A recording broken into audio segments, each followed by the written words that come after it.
everyone, it's me again, and I have a tutorial for you guys today. It never fails. I will get all my filming done for the day, the sun will go down, and I'll realize I forgot to film an intro. So here is your intro. I think I forgot to film an intro a couple weeks ago too. Dear Lord, can't get my brain straight lately. I digress. I have this lovely tutorial for you guys today for what I'm calling a backwards cut crease. Because normally with cut creases, the lid is very solid and defined, and everything above the crease is blended and diffused.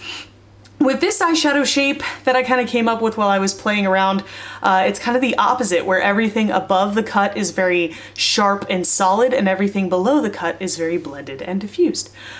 Today for this look I used the Kat Von D Shade and Light Eye Contour Palette. I am really liking this so far. I'm so happy to finally have it in my life after lusting after it for so long. There are the shades. We're going to be playing mostly with this cool family in the middle here to create this look. I've been getting back to my gothier roots lately and I'm loving every minute of it because I'm such a better makeup artist than I was when I was in my teens. So if you guys want to learn how to get this dark, gothy, sexy, reverse backwards cut crease look, then keep on watching. Hey everyone! Okay, let's go ahead and get started with this tutorial because it is gonna be a long one. Buckle up, grab a snack. Pretty much every time I've done this eye, it's taken at least an hour, probably closer to 2 hours to do. So just, you know, if you're gonna duplicate this look, which I really hope you do, give yourself time. I've already primed and done my brows. I have a brow routine video now that will be up in the cards if you guys want to watch it. But I'm going to take the skin toned shade, which is Lettuce, right here. Very, very yellow tone skin tone color. And I'm going to take my e.l.f. blending brush and I'm just going to set my eye primer with that. I did it the first time I did this look and I skip this step for my other eye, and I kind of wish I hadn't because it makes blending a whole lot less time consuming. So now that our base is laid down, we're gonna go ahead and go in with a transition shade. I've got my Sonia Kashuk 109. Y'all already know I love this brush, and I am gonna take the shade in the middle, which is Lazarus, this one right here, and I am going to softly sweep that into the upper crease area. This is our transition shade. You're not really gonna see a whole lot of this, so if it's a little messy, that's fine. This is just, again, gonna help with blending. Are you seeing a pattern here? I'm taking a lot of extra steps to help with blending here because we're using a lot of black, and black is tough to blend. Alright, so for the third step of this look, I'm going to take the first shade in the cool toned kind of set here called Celios, and I'm going to just take a little, you know, pro blending fluff, just barely tap the bristles in there because this is a very pigmented color, and we're gonna take it and concentrate it right here in kind of the deep crease, but concentrating the shade only where the arch of my brow is. And that's just gonna give us a little bit of depth to start.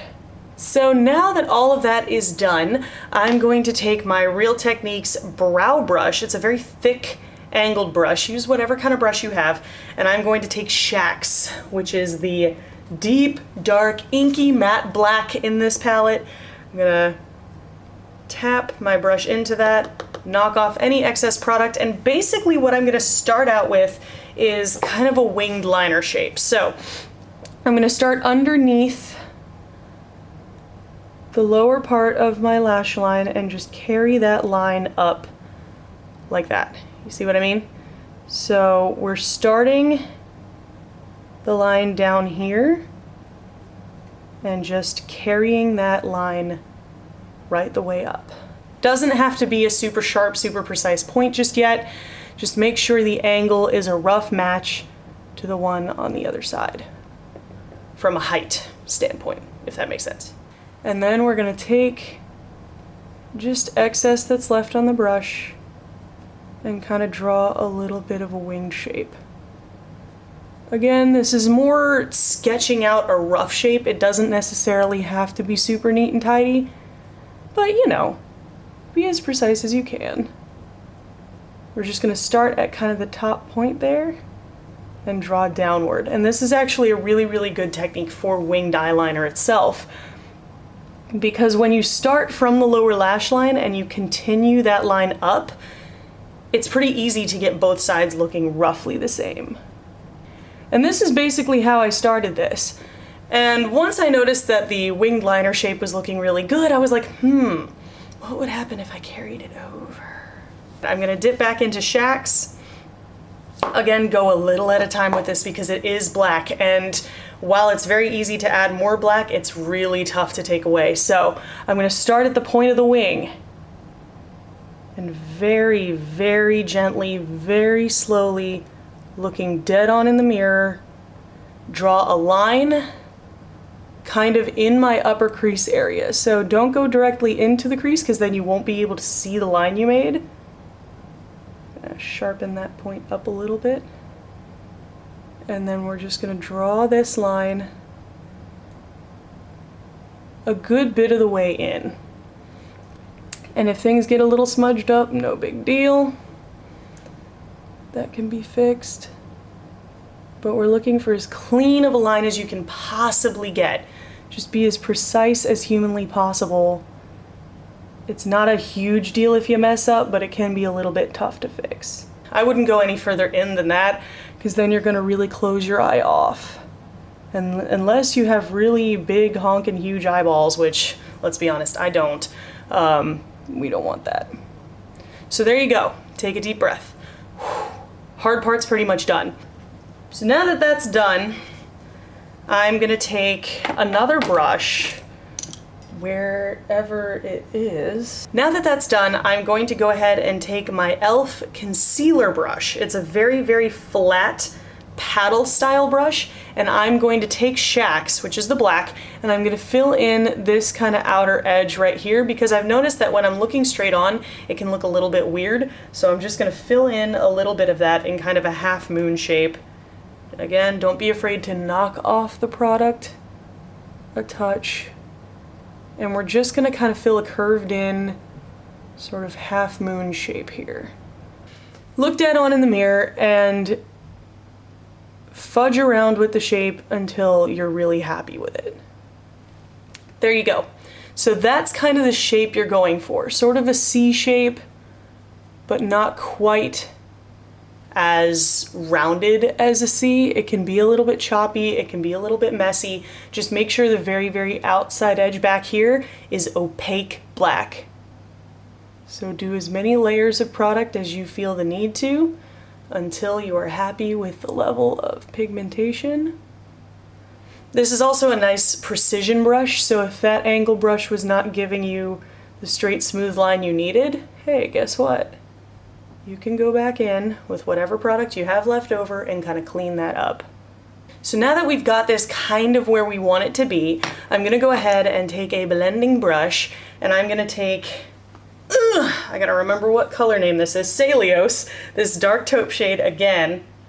Gonna just tap my bristles in there just barely, and I'm gonna go on the edge of that black and start smudging that inward. A lot of this look is really going to be just, you know, getting that basic shape down and then fucking with it. It's gonna be a ton of blending. You're gonna wanna shoot yourself in the face by the time it's all over, but it's gonna look so good, you have no idea.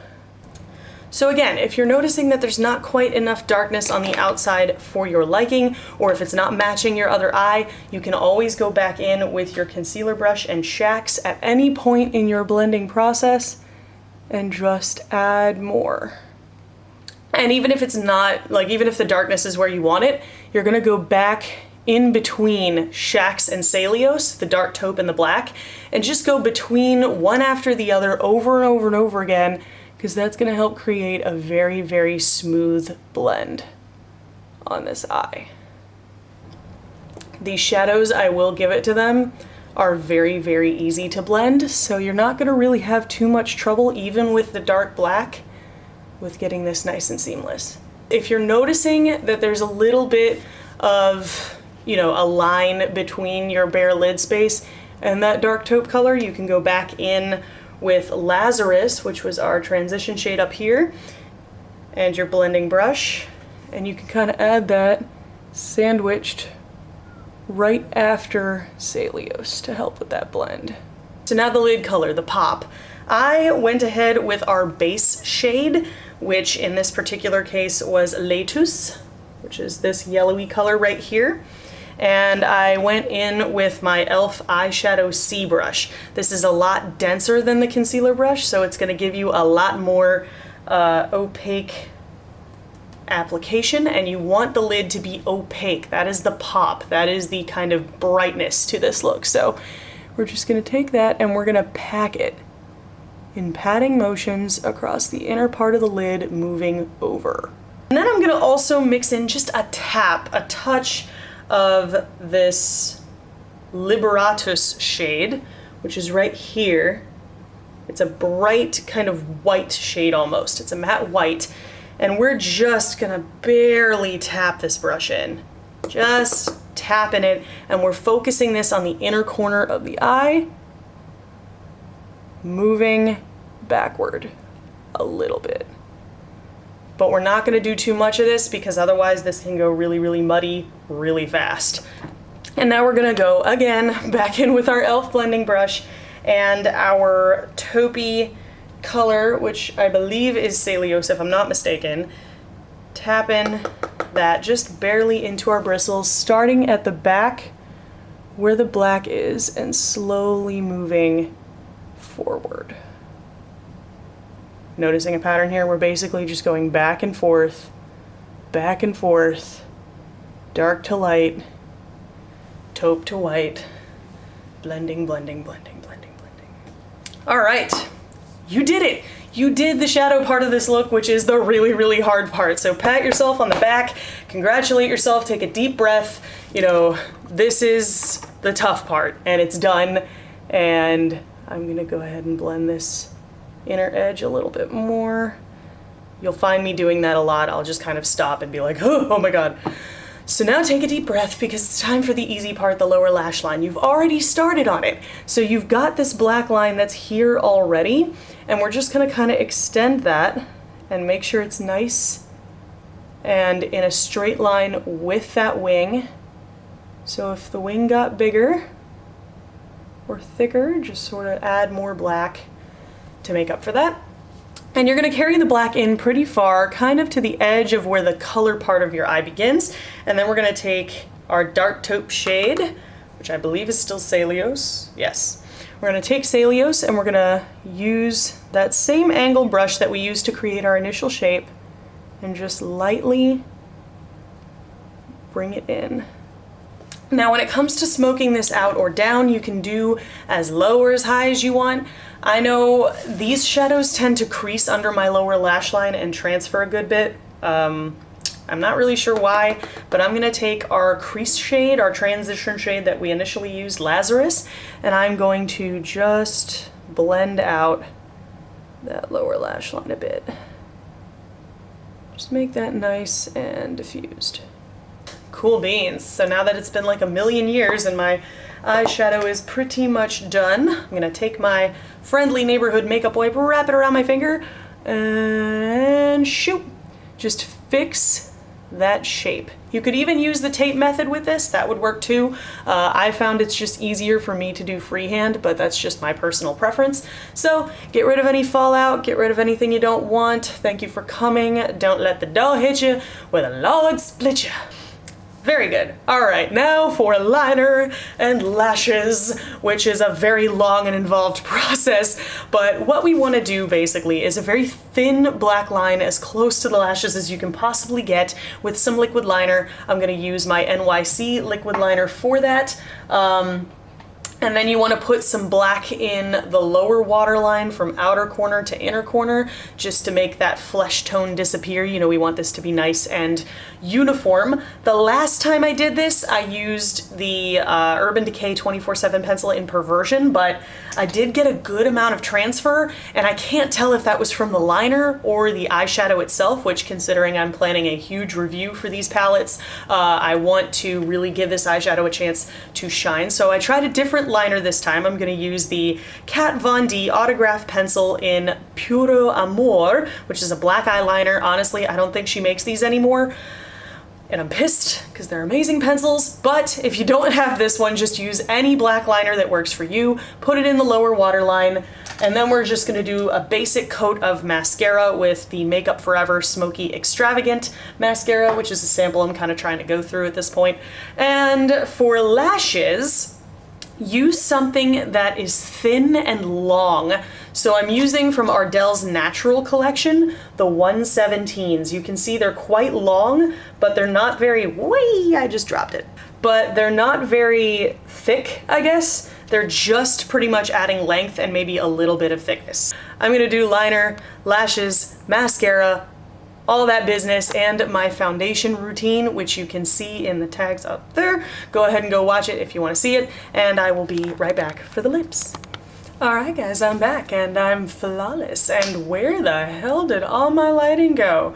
Honestly, it looks like it's 7 o'clock at night on camera, but it is like not even 4:30 yet. I don't know why it's so dark outside, so sorry if the lighting's a little bit weird, but I'll talk you guys through what I used real quick. A lot of it's gonna be familiar faces in the face routine. So first, to correct the redness around my acne, I went ahead and used the Maybelline Instant Age Rewind Concealer in the Neutralizer shade, which is a yellow tone, and yellow color corrects redness on people of my olive complexion. So went ahead and corrected that along with any other redness on my face. Then went in for the under eye concealing with the Instant Age Rewind in Light, which is a little bit closer to my skin tone. Used that over everything just to kind of really conceal and make things flawless. And for foundation, I used the Kogendo Aqua Foundation, which I'm in the process of kind of developing my thoughts on. And then to set, I did cook my face or bake my face. There are plenty of tutorials for how to do that on YouTube, but if you guys want to see me do one, there's a button for that. Thumbs up this video. But the powder I used to bake my face with is Coty Airspun in the shade Translucent Extra Coverage. This stuff is killer. And I put all of my concealer, foundation, and powder for baking on with a damp Real Techniques Miracle Complexion Sponge. Been loving using that lately. Contour, I went pretty intense for this look because the eye look is very intense and I just wanted everything to be intense. For the contour and the highlight, I used my Lorac Pro Contour Palette. Guys, I love this thing so much. So much. I've been using it constantly since I got it, like, obsessed. So used that, but you could also use some of the shades in the Kat Von D Shade and Light eye palette for contouring. I've seen that happen before and it is nice and lovely. I did bronze my skin quite a bit using the Too Faced Chocolate Soleil Bronzer. If you want to go like full on pale goth, you really don't have to bronze. I do, just because after I put all of those face products on and really do like a flawless finish to my skin, it can look a little flat, and bronzer helps to bring a little bit more depth and dimension. So use that with my e.l.f. Kabuki face brush. I love this brush. I love how soft it is and how easily it just blends powder product onto the skin. In love with that. I use the highlight from the Lorac Pro Contour Palette to give a little glow going out to my skin. So naturally, with an eye this dark and gothic and unique and wonderful, I had to do a black lip. And there's only one real way that I do a black lip most of the time. So first, I am going to put on my NYX Retractable Lip Liner in black. And I'm just gonna line my lips with this. Nothing revolutionary going on. There you go. And that's the finished look. No, I'm kidding. I do like using a lip liner just because it kind of helps with my liquid lipstick application, which can be a little bit sloppy sometimes, and it just helps to get the general shape of my lips defined and out first. So for my lipstick, Are we really even surprised? Jeffree Star Velour Liquid Lipstick in the shade Weirdo. It is my go-to black lip because I know it's going to last all freaking day. So I'm gonna go ahead and put this on.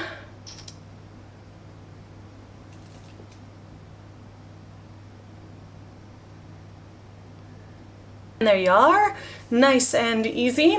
Although if you find you have trouble with darker shades like this and liquid lipstick formulas, take your time, use a separate lip brush if you have to get a little bit more precision, because they can definitely be a bit of a doozy to put on. So this is the finished look. I love how this came out. It is so gothy, it is so me, like it feels just right to be wearing a look like this, and the shape is really unique. It's gonna make you look like a professional makeup artist even if you're not. So let's do some awkward posing. Awkward posing. Looking down, looking forward, looking fierce. I hope you guys learned a lot from this video and had fun following along with me in my makeup adventure today. If you did, there's a button for that. Spank that like button in the butt, you know it deserves it. And if you want to see more from me, subscribe and become a member of the faithful today so you don't miss another video. Thank you guys so much for watching, and I will see you in the next video. Toodles!